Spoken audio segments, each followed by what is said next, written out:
Football.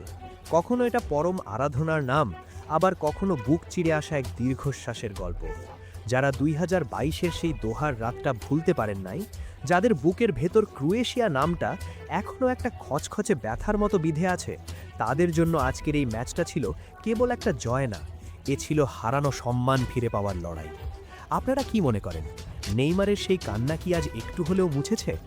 Carlo আনচেলত্তির এই নতুন Brazil যেন আজ তপ্ত দুপুরে এক পশলা বৃষ্টির মতো প্রশান্তি নিয়ে এলো।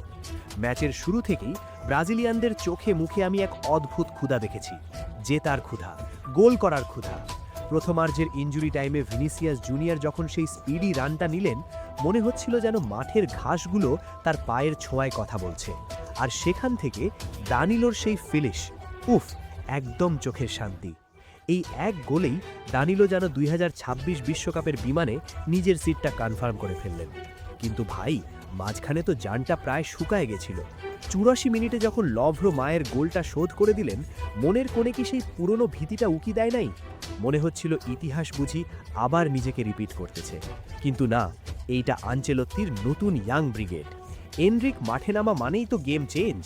সেই ছেলেটাই পেনাল্টি আদায় করল, আর ইগোর থিয়াগো ঠান্ডা মাথায় বল জালে পাঠিয়ে বুঝিয়ে দিলেন কেন তিনি প্রিমিয়ার লিগে এত মাতামাতি হচ্ছেন।